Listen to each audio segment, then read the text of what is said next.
I'm in sound and I saw The Boys Season 2, Episode 8, What I Know. It is directed by Alex Graves, written by Rebecca Sonnenschein. And if you haven't seen this episode, I will spoil it for you. This episode starts and we're following Becca, and she goes to Butcher. She goes running to Butcher, and I have a hair on my face. She goes running to Butcher. She's like, no, they took Ryan. So she has to employ the boys' help in order to get Ryan back. And they create this entire elaborate plan. What's also interesting is that Butcher goes to Stan Edgar. It is like, hey, I'll cut a deal, okay? I can get Ryan back and Becca, and they have to be together. And then what's interesting is that there's a whole deal goes back and forth, and Butcher eventually realizes that he can't be with his wife, and that's all he wants to do is just be with his wife. At the meeting, he's like, yeah, it's just gonna be Becca and us, and then the kid's gonna be off alone with you guys. And like, that's not a good idea. You shouldn't trust a corporation to raise one child, because then that corporation is going to corrupt that child. That is what I believe. But we got the plan going through. All right, here we go. We gotta find a way to get Ryan back. Well, what else is happening in the episode before we get to the point where they can get Ryan back? We got some deets on Stormfront. A-Train really wants back in the 7, and the person that's causing him to not be on the 7 is Stormfront. So he's like, we gotta get rid of Stormfront. Get rid of her now. And I'm like, please do, she sucks. I also like this line from Butcher. How could you make like a person, the worst person ever, like a literal Nazi, into America's sweetheart? You know, that's not the exact quote, but that's pretty much what the quote was about. And I liked that quote, and I'm like, oh boy, this is a really good line about Stormfront's position in the American culture. Like, people think she's amazing, she's rallying people up, she's rallying people behind a cause. And I'm like, I wonder how Hitler did it. Was it the same techniques that Stormfront's doing? People just love hearing what she has to say. She loves rallying up the people, pretty much rallying up the troops. And I'm just thinking, that's what happened in the 30s, okay? That's what caused all the genocide, man. We're going down the wrong road, man. We're leading to a road that's just going to cause more and more massacres if Stormfront is in power, okay? She's not a good person to be in power. I'm like, I want her down. I want her done. I want her killed. That's what I feel about Stormfront. I just hate her. I hate her so much. But she has this charming ability to talk to people, and then people are like, yeah, we're so lovely. We're so loving you. You know, they just can't keep her hands off of Stormfront. What's also interesting, we have Stormfront and Homelander with Ryan, and they're having a little bit of a conversation. They're at the cabin.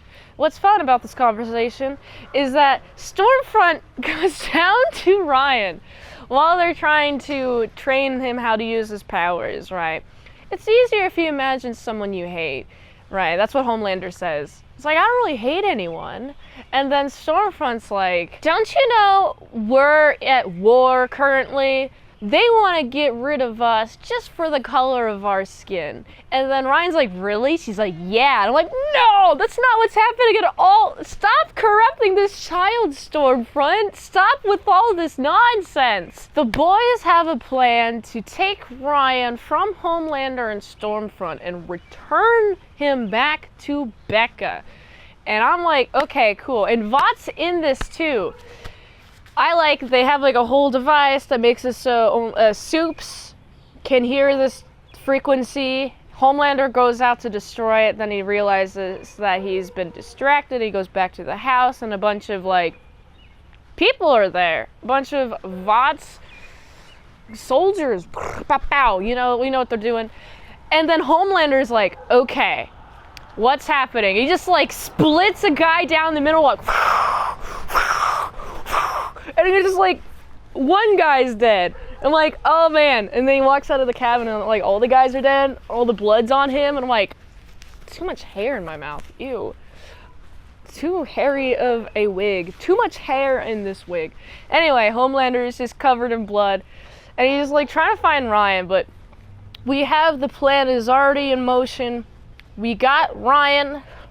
Now they're just like walking through the woods. Butcher, Becca, Ryan are walking through the woods, and wow, Stormfront's there. Stormfront goes directly after Becca, and I'm just like, ooh, please no. And it's already shown that Becca is very weak, especially when compared to frickin' Stormfront, and Stormfront's here like, I'm gonna choke you against this tree. Look at me.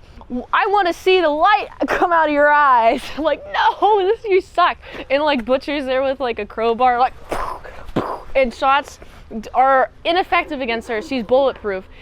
And Ryan's like, please stop it. And then he just gets the red in his eye, and you know, it's just directs it directly at Stormfront. Stormfront is not super obliterated. I mean, her what are these called? What's at the elbows and at the knees? Those parts are gone, and she's charred, which is great power scaling, because earlier in the season it was shown that Homelander can blast at her and it would just really hurt, but it like wouldn't obliterate her. This Ryan is much more powerful than Homelander, which makes me really hope that he's a really good guy, that he's like a Superman type, like a Clark Kent type, not like whatever the heck Homelander is. I really don't want Ryan to become Homelander. What's also fun is now we have Ryan is crying, Butcher's got Becca's neck because it's bleeding, Ryan couldn't control his powers. He didn't get told how to control his powers.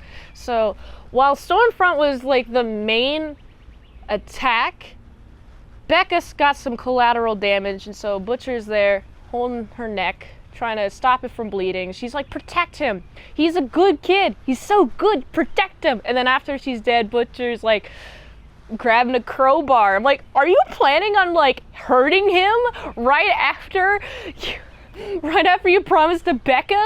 Like, just in so much rage. And then Homelander comes in, is like, come here, son. And Ryan chooses Butcher. I'm like, wow, this is so cool. Ryan hates Homelander, and Homelander is just covered in guts and blood. I'm like, awesome. This is so cool. I'm so excited. Homelander is like, all right, I'm content. I get it, Ryan. You want to go with Butcher? All right, you can go with Butcher. Just do that. I guess I'm just gonna fly away now. I'm like, wow, that was a win. How fascinating. Also, what's interesting is now we have Huey. He's at the end, he's like, you know, I just want to stand on my own 2 feet. I'm no longer part of the boys. He just doesn't want to have any sort of involvement with them. From the conversation I see, he just doesn't mesh well with the people there. I'm like, okay, you should stay with the boys. You're really good for Butcher. Man, like, everyone keeps telling you that. Frickin' Becca told Butcher that you were good for him. Why are you leaving? But alas, he just decides to just leave. Off we go. And what's interesting, we get the identity of the head popper. Also, the head of the church of the collective is talking to this lady. I have everything I need to take down Stan Edgar. Also, I should mention, speaking of the Church of the Collective, we have A-Train is back on the team. What's interesting, I hate the Deep so much. When there's even just a slight hint of negativity that could be had, like, oh, somebody did something, you know, somebody did something bad, the Deep's like, the A-Train, ugh. And it's like, actually, it's good news. It's like, oh, okay. And then A-Train was let in the 7, not the Deep. A-Train's like, you bitches, haha, I gotta you guys. And they're like, yeah. And it seems like everyone's using Stormfront as a scapegoat. It is revealed that she's a Nazi to the public. She's like, F***, and she has to like leave, and then she comes back and does the whole confrontation with Becca and Butcher. I love it. Pictures of her sitting next to Vought. She's a Nazi. And everyone's just making memes about her being a Nazi now. I'm like, this is so amazing. I love her speech. She's like, man, everybody loves it, what words I'm saying. Everyone just loves the words. And everyone's behind me. They just hate the word Nazi. I'm like, yeah, dude. You're rallying people up for like the wrong reasons, man. Oh man, Stormfront, I hate her. I'm so glad she's gone. Also, what's fun is now we have Homelander and Starlight and Maeve. They're on a press thing together. They're on a conference thing. I don't remember what it's called. I don't know what it's called. But at a conference thing, Homelander's like, thank goodness for Starlight and Queen Maeve. They're my best friends. I'm like, no, they're not. They're not best friends. No, they're not best friends. Okay, also, back to Huey, though, because my thoughts are a little bit scattershot. So Huey's like, I don't want to be part of the boys. I'm going to stand on my own 2 feet. And I get the identity of the head popper. And the head popper is actually running for Congress. And then Huey goes into her freaking office and is like, hey, I need a job. She, on the surface, looks to be against Vought. But I think she's secretly working for Vought. But anyways, so I like this a lot, okay? So Huey's just going into the freaking room with her. With the enemy, but he doesn't know is the enemy.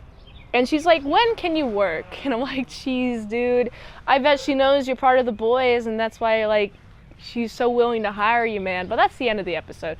I've said so many things about this episode. So many things happen in this episode. Whoo, boy. So many good character moments. I honestly thought that Billy Butcher was going to butcher Ryan, but instead, he's like, I'm going to protect him for Becca's sake. And I'm like, that's so sweet. I love that. That's amazing. I was gonna touch my heart, but my mic's on my heart. I love it. And then also Homelander, I feel like he has some sort of scheme to get Ryan back, but he's taken a step back, is going to plan, and I bet he's gonna execute on that plan sometime in season 3. There's so much setup for season 3. I'm just very excited for this episode. It just kept me watching, and I was hooked the entire time until the very end, and I was like, I want more season 3. Give me more season 3 of The Boys. This episode gets a solid 8.2 out of 10. If you like this review, watch another one. The platform really likes that. If you want to fast track a movie review, you can do that for $20 Redinos at patreon.com/ASRpresents. And if you like to help support the daily grindiness of all them daily movie reviews, go to this Linktree, find the way you can help support the daily grind of all them daily movie reviews. So go here.